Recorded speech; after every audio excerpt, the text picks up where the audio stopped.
They said it was for her purity, that the world was too loud, too filthy, too hungry for a soul like hers.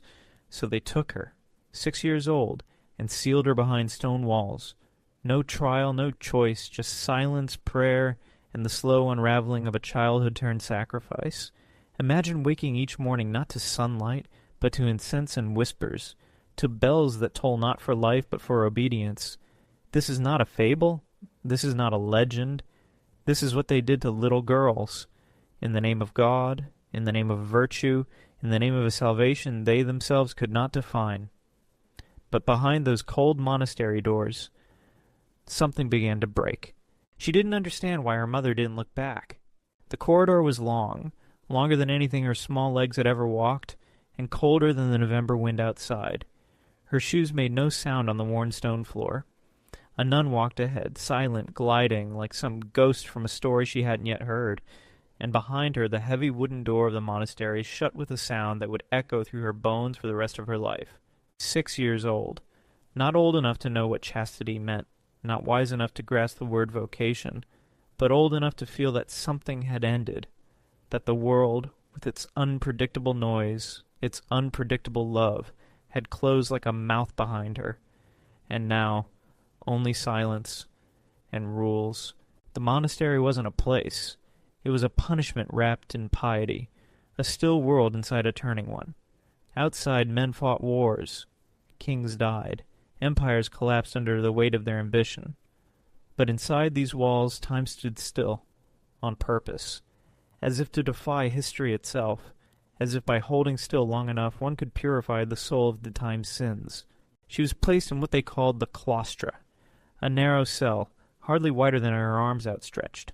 A bed, a cross, a basin, no mirror, no books, just a window so high she couldn't see through it unless she climbed the wall. But even if she could, what use was the sky to a girl who was no longer allowed to dream? They told her God was watching, that every thought she had must be clean, that every twitch of a doubt, every ounce of hunger for the outside world, was a betrayal, not of the church, but of her own soul. They told her she was chosen, that the world's corruption would never touch her if she stayed impure, and that her purity would save others. But no one asked her if she wanted to be pure. No one told her what she was being saved from. She began to talk to herself. At first in whispers, then in silence. She invented people, faces, a sister who never left, a mother who returned, a God who listened. Her real God, not the distant punitive one in sermons, but one who sat with her in the dark and didn't demand anything in return. They gave her a name that wasn't hers. Sister Lucia. Her real name, what was it? Wasn't spoken again. It was as if the child she had been was not just gone, but forbidden. Her laughter, her questions, her fears, reclassified as sins to be confessed and cleansed. And yet, the darkness did not cleanse her. It changed her. As years passed, she noticed things. The cracks in the marble. The way the older nuns flinched when a certain priest entered the chapel. The way prayers were sometimes recited not with devotion but with exhaustion, as if the words themselves were made of ash. She wasn't stupid. Isolation sharpens the mind in strange ways. Without distraction, the inner world becomes vast and dangerous. By 12, she knew that holiness could be a performance, that purity, when demanded, becomes its own form of corruption, that the soul could be imprisoned by those claiming to protect it.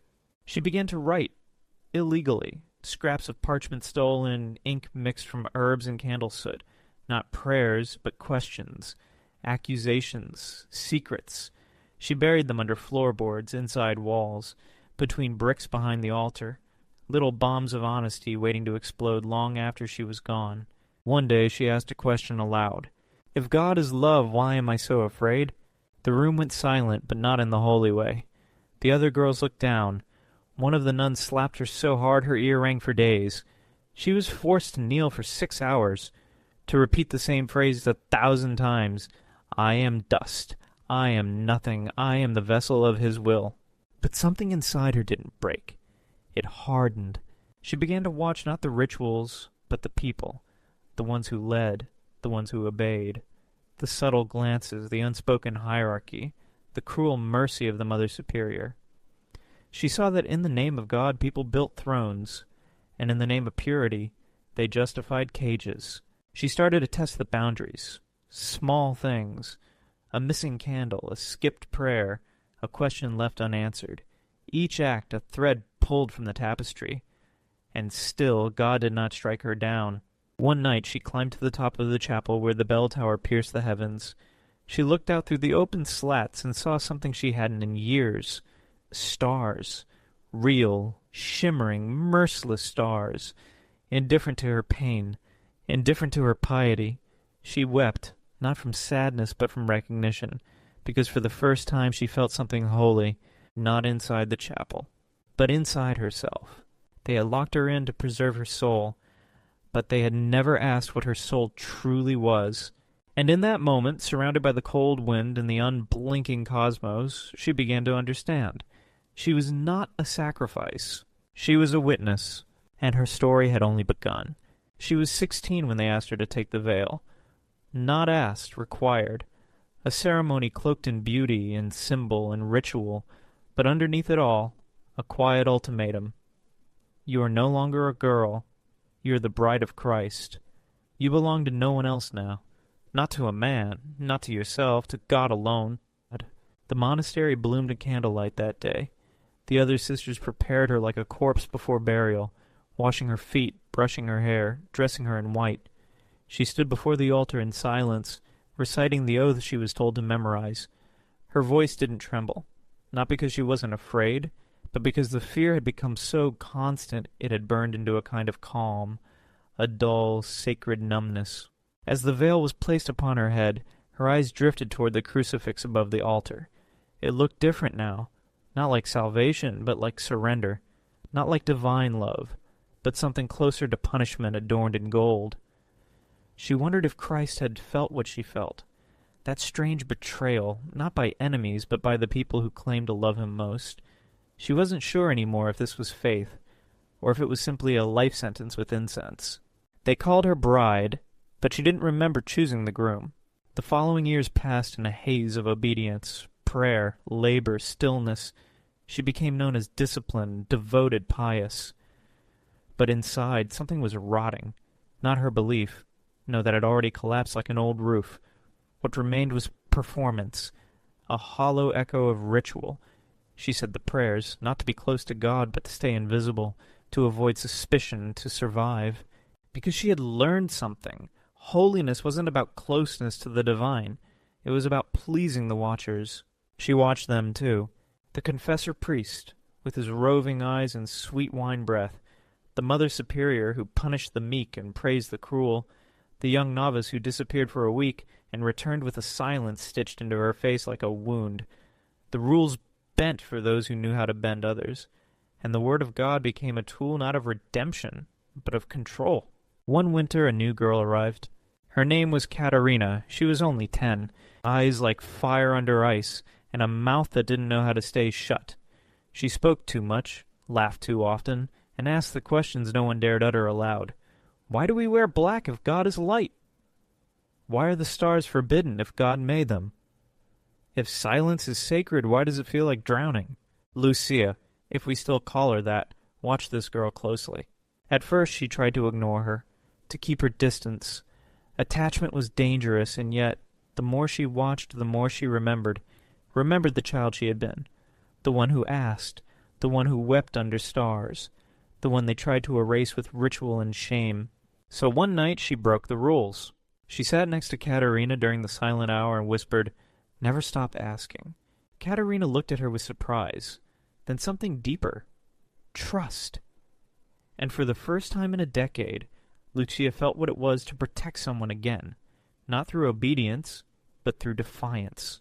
They began to meet in secret, just words, just questions, tiny exchanges in the corridor, a glance during prayer, and little by little the girl's fear lessened. Her fire didn't go out, it grew, and with it so did Lucia's. But fire cannot remain hidden forever. One morning Katerina was gone. They said she had lost her calling, that her soul was sick, that she was sent to a different place, a convent for those who needed stricter purification. Lucia knew what that meant. Punishment, isolation, re-education, and worse. That night she climbed again to the chapel bell tower, but the stars no longer felt holy. They were mocking now, cold and distant, like the God they claimed to serve. She did not cry. She did not pray. She decided. She would not let them do this again. Not to another girl. Not while she still had breath. So she began to write again. This time not in scraps, but in a book. A secret memoir, bound in cloth and hidden beneath the altar stones. She wrote everything. Names, dates, secrets. The truths no one dared speak. The fear, the abuse.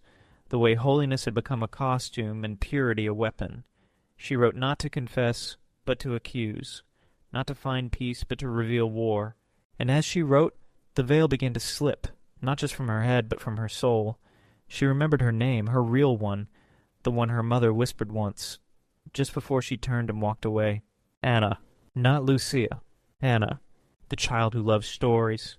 The girl who once danced barefoot in fields. The daughter who was never meant to disappear into stone. The memory hit her like thunder. And in that moment she realized this had never been about saving her soul. It had been about silencing it. But her soul was not silent anymore. She began to leave signs. A word scribbled behind a loose stone, a ribbon slipped into a novice's pocket, a piece of bread left on a forbidden windowsill. She was building a map, not of escape, but of memory, so that one day, if someone came looking, they would know. Someone lived here, someone remembered, and someone resisted. But resistance cannot remain invisible forever. The Mother Superior found a page. Lucia, no, Anna, was summoned. The chapel was empty, dark, lit only by a single candle. The air was thick, as if holding its breath. "You have sinned," said the Mother, her voice calm, cold.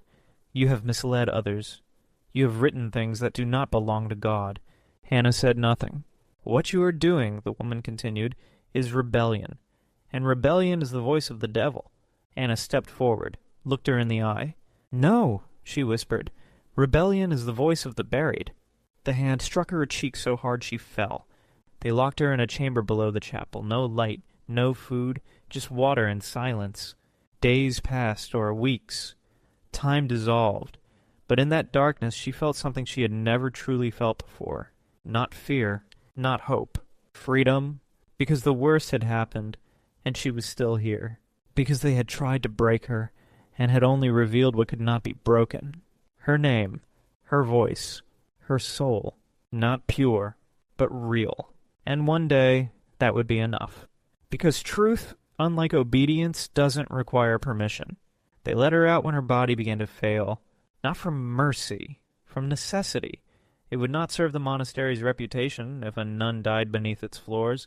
And so they opened the door, not to free her, but to parade her repentance, to display her as a cautionary tale. Look what happens to the proud, to the disobedient, to those who think they can speak to God without an intermediary. She could barely walk, her limbs thin as reeds, her skin pale as parchment, but her eyes had changed. The fear was gone. What remained was something far more dangerous. Knowledge, not of doctrine, but of people, of systems, of the machinery that called itself sacred. They dressed her in white again, paraded her in silence through the chapel. A resurrection, but backwards. Not of Christ, but of control. And all around her the sisters lowered their gaze. Not from reverence, from recognition. They saw what she was. Not a fallen nun. A mirror. She was 20 now. Young by the world's measure, ancient by the monastery's. The confessor came to speak with her that evening. Alone. Of course. His words were sweetened with concern. His hand lingered too long on hers. He spoke of second chances, of redemption, of obedience as a form of love. She said nothing, but the next morning his door bore a mark, 3 lines, scratched into the wood. He left a week later. No one spoke of why.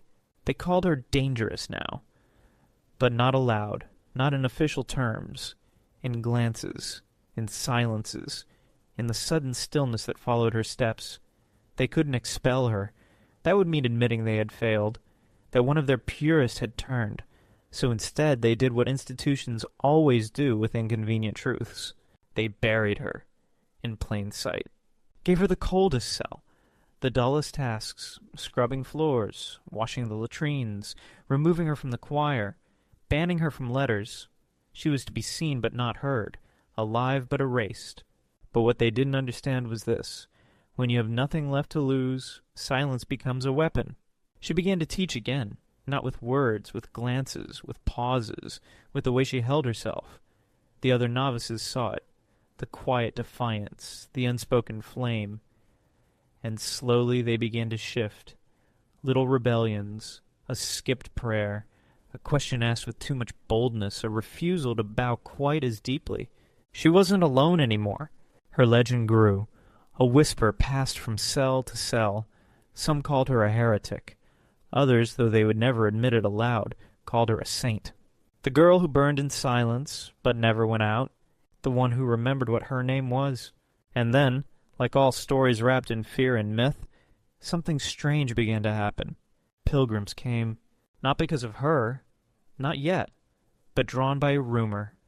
A monastery where something holy and terrifying was happening. A place where the divine had begun to stir, not in gold or incense, but in the eyes of a single woman who no longer flinched. The church took notice. A bishop arrived unannounced, with guards, with scribes, with questions. He met with Anna in private. They say the meeting lasted 2 hours. No one knows what was said. But when the door opened, the bishop's face was pale, and Anna's was calm. The next day, the monastery received a letter from Rome. No one ever saw the contents. But within a month, the Mother Superior was replaced. The rules changed. Not loudly, not drastically, but enough. The youngest girls were no longer cloistered. Education was introduced. And Anna, quietly, without ceremony, was made mistress of novices. She never celebrated. She never took revenge. She simply watched, and taught, and remembered. Because she knew that victory in places like this doesn't come with applause. It comes with survival. Years passed. The walls remained the same. But something had shifted beneath them. The prayers sounded different now, less like pleading, more like breathing. The girls no longer looked down as they walked. And Anna, she became what they had always feared, a woman of faith, but not of submission. Her book, the one she wrote in secret, was never found, at least not officially. But decades later, long after her death, a parchment was discovered behind the altar, faded, fragile, but still legible. The first line read, "They tried to make me pure, but I was already whole." No signature, but they knew whose hand had written it. And somewhere far beyond the monastery's reach, a girl reads those words and begins to ask her first forbidden question. She'd never been free, not in the way the world defines it, with open roads, choices, lovers, mistakes. Her freedom was stranger, more dangerous. It lived in silence, behind her eyes. It spoke in her refusal to flinch. It burned quietly like a hidden ember inside stone. They thought they had reformed her. That obedience had been achieved not through force, but grace. They paraded her now. Mother Anna, dignified, stoic, a relic polished into usefulness. Young girls looked at her and saw safety, order, devotion. But beneath the folds of her habit, under the brittle discipline of ritual, she carried every scar, not with shame, but with intent. Because some souls do not shatter. They harden into mirrors, and when they are forced to kneel long enough, they learn to rise so slowly that no one sees them standing. Her influence grew not through speech, but presence. She rarely raised her voice. She never preached. But when she entered a room, it changed. Time seemed to slow. Even the air became heavier. Her silence wasn't absence. It was pressure. And it pressed on everything false. The girls came to her with questions. Always softly. Always after dark. One by one they unfolded themselves in her presence.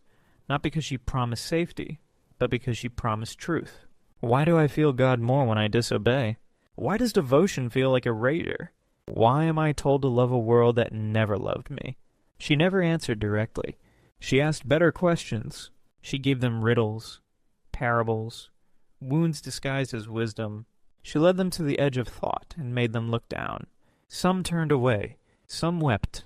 Some stepped off and discovered wings. But the church does not forgive too much truth. Not for long. Not from a woman. Not when that woman begins to be followed. Rome had tolerated her transformation because it was useful, a symbol of penance, a mark of spiritual victory. But now rumors spread that girls no longer feared punishment, that obedience had become choice, that some novices were beginning to speak of a different kind of holiness, one that was not given, but discovered. They called it pride. They called it corruption. They sent letters, then warnings, then watchers. A young priest arrived under the guise of a spiritual advisor. Handsome, charismatic, eyes too polished, smile too perfect. He asked questions with feigned humility, listened with rehearsed awe, and Anna knew instantly what he was, a knife sent to test the wound. He requested private conversations. She declined. He called it rebellion. She called it clarity. He wrote reports. She wrote silence. But power cannot coexist with mystery. One day after Mass, he stood before the sisters and read a decree from Rome. It was official. Anna was to be relocated. Promoted, they said, elevated, a position of guidance in a distant convent. But she heard the real sentence. Exile. They were removing the fire before it spread. She did not argue. She simply stood, nodded once, and left. The carriage took her through landscapes she hadn't seen in decades. Trees, fields, children, and color. And the sound, so much sound. The world, chaotic and ugly and alive. Her hands trembled in her lap, not from fear, but from remembering what it meant to exist without permission. The new convent was quiet. Too quiet. The sisters there had already been warned. They welcomed her with forced smiles and suspicious eyes. She was placed in a room that overlooked nothing. No garden, no sky, just wall. They gave her no novices to guide, no duties, just prayer and stillness, as if she could be absorbed into silence once more. But silence to Anna had never been absence. It was space. Space to watch, to listen, to wait. And she waited, because she knew this wasn't the end. It was a seed, and seeds only look like silence to the impatient. She began again. Small gestures, a conversation by the well, a glance during evening prayer, a book left open to the right page, and the younger sisters began to ask, whisper, shift, because the truth once tasted cannot be untasted. Even exile cannot erase it. And Rome knew. They knew she could not be stopped, only buried. So they offered her one final act of mercy, retirement, to a hermitage in the hills, alone, with God. She accepted, not because she was broken, but because she was done planting in other people's gardens. It was time to tend her own. The path to the hermitage wound through ancient woods, every step a shedding of stone, of rules, of names. She reached the little cell at sunset, and for the first time in years opened a door with her own hands. No guards, no altar, just wind. She lit no candles. She made no sign of the cross. She sat. And the stars came out. She did not pray. She remembered every girl, every silence, every name. And then she did what they had always feared most. She began to write again, this time not in secret, not in fear, but as a testament, not of her holiness, but of her humanity. A life carved from obedience, but rooted in resistance. A soul they could not purify, because it had never been dirty, only unbowed. Only real. And when her body finally failed years later, they found her at the desk, quill in hand, eyes open, smiling. A single line scrawled on the parchment. Holiness was never their gift to give.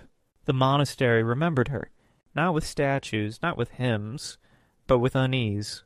Her name was forbidden in the archives. Her writings disappeared into fire.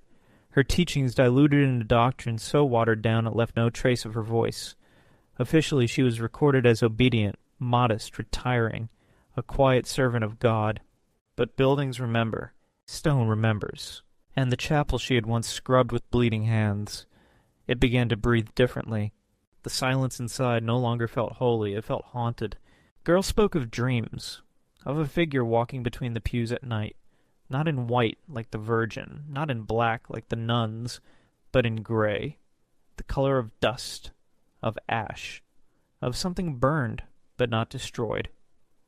They said she stood behind them during prayer, that when they wept in secret they felt a hand, not comforting but steady, on their shoulder. The elders dismissed it. Superstition. But the Mother Superior, young, newly appointed, eager to climb, grew nervous.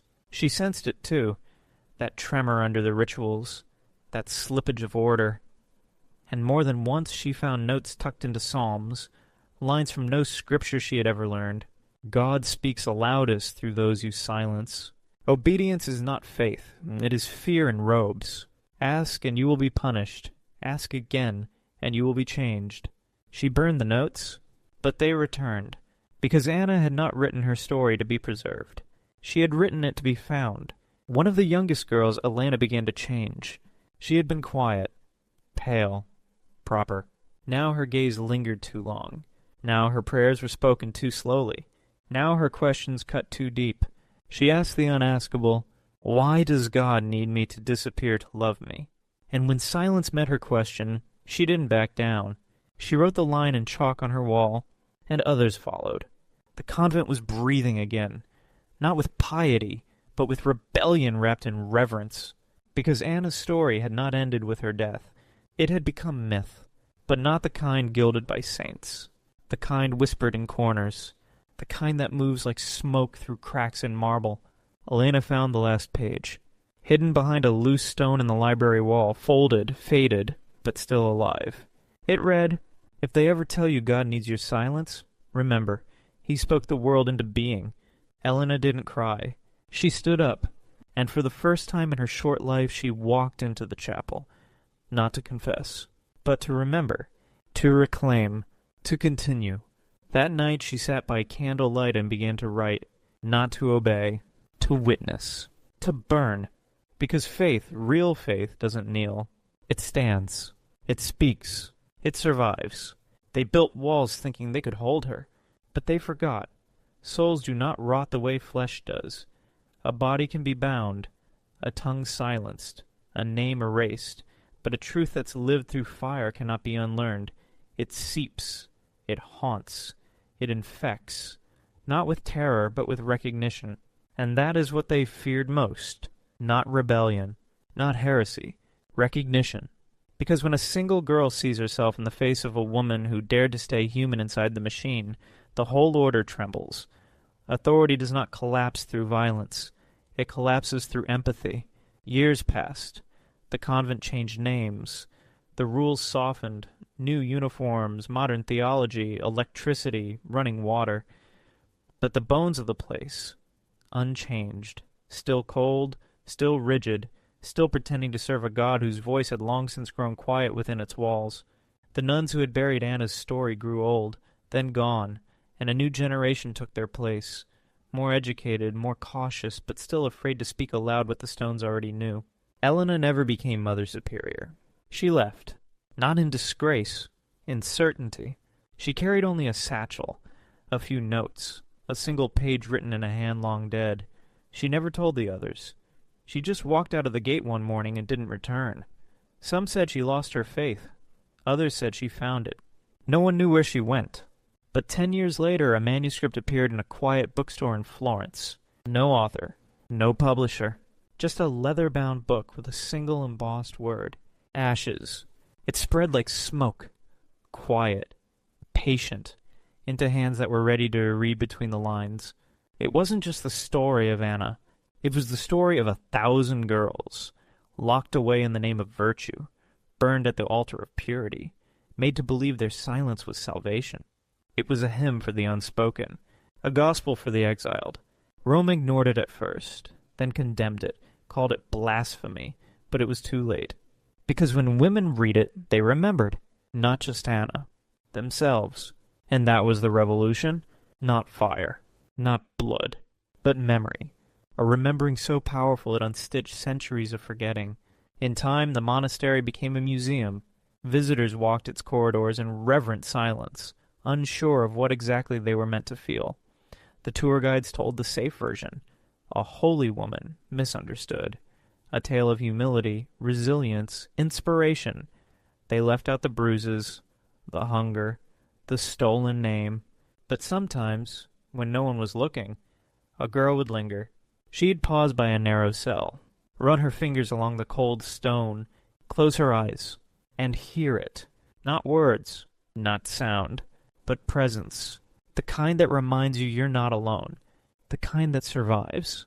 The kind that once wrote in the dark, "I am not holy, I am whole." And somewhere in a world that still builds cages and calls them sacred, that sentence becomes a key. Not to escape. To awaken. Because Anna was never trying to escape. She was trying to live.